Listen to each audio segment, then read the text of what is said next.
Alright guys, sorry about that. It's Megan, and before I get started, don't forget to subscribe, leave a like and a comment down below, and let me know if you guys know about this or if it's just something that's become more familiar to me and popping up more because it's something that I have. Shall we begin? So today I'm going to be talking about hyperhidrosis, and if you guys don't know what hyperhidrosis is, it is a disorder marked by excessive sweating. It's like uncontrollable sweating.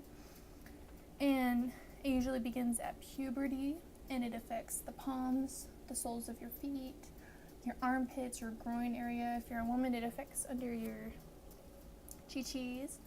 And basically, it's just like uncontrollable sweating. And you might or might not have it. Like, it can be in all those areas. It can be in like few areas. It can be, it can be in like just a few of them and not all of them. But I have basically all of those. And I know it's kind of like, ooh, talk about sweating. When you have this type of thing, it's not really that bad because most of the time it's either bothering you to the point of where you're wondering what's wrong, or, hold on, let me fix my mic. Or you're actually going to want to seek help. And I had it for years. It got worse after I had my daughter, but I was 16 when I had her. And honestly, guys, it was affecting me so bad that I didn't want to go back to school. Every time I would sit down, I would just get drenched in sweat. I would just sit with my arms crossed all day because my hands would sweat. It basically would look like I would put my hands in a sink full of water and take them out, and my hands would be dripping. So it's not any fun. So basically, let me tell you guys, like, a couple of the treatments for this. It's Botox injections, which is quite expensive. I went to the dermatologist and she told me that it's quite expensive. There's also like a shock therapy type thing where you put your hands in water and they like send the electric pulses through your thing to like kind of help your nerves. I didn't want to do that. So there's also like this other option, which is a surgery where they go in your armpit and they cut a nerve. And like they could do it on one arm and then see how your hand reacts or whatever, and then they do it on the other arm, or you can have both done at the same time. But the problem is that it can always appear at different areas if you stop the sweating somewhere else. Luckily that hasn't happened to me. So the last one is actually a treatment that I've been using, and it is the dry sol. So this is basically a medicine for the hyperhidrosis. And I put it on 2 to 3 times a week, just depending on the sweating. Like, my hands are damp right now, but it is nowhere near as bad as it used to be. It used to be so bad that, per se, I wanted to open this mascara. I couldn't.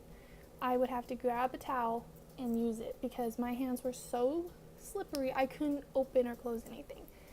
Hyperhidrosis is no joke. And then, like, they say there's no apparent cause, then like an underlying medical disorder. It could be like an overactive thyroid, it could be diabetes, it could be all this stuff, but they don't really know. They don't have it linked to just one thing. So it's just like, what? And then it's not contagious. It's not. No. And usually only 2 to 3% of Americans are reported with hyperhidrosis and diagnosed with it. And I realize that it's like becoming a more like popular thing people are starting to come out more with. People are starting to not be so shy, because I had it for years and I didn't seek any help up until, I'd say, a couple months ago. I went to a dermatologist and she told me about all the options, and then she gave me the dry sol. And you put it on your hands, and it's basically just liquid, and you put it on your hands at night and you let it sit, and you let it sit overnight, and basically it's supposed to clog your pores to stop it from sweating. And it stings, let me tell you what, it itches because it's clogging the pores. But to be honest with you, it's all worth it in the end because it stops the itching, or not the itching, the sweating. Like, the itching goes away and your hands may get a little dry, but you can always put lotion on them. So speaking of lotion, whenever I would put lotion on my hands and I didn't have this medicine, I technically avoided the whole situation because my hands would drench themselves. Like, you can kind of see they're damp right now. And it's kind of like, but let me know if I'm not the only one who has this, or if you think you might have it, consult your doctor or go see a dermatologist.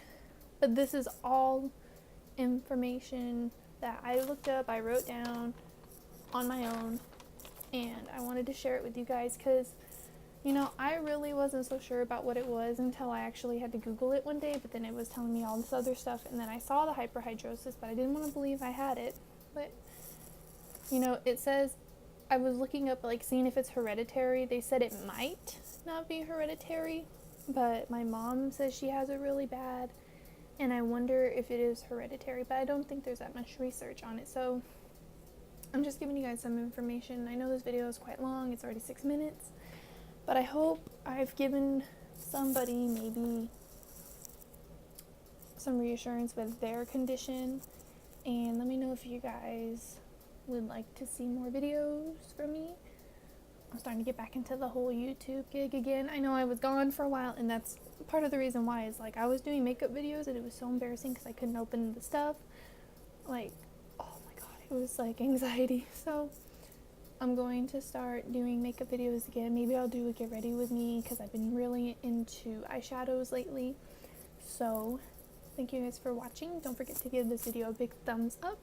Don't forget to subscribe down below. Leave a comment if you guys really like this video, and I'll see you next time. Bye.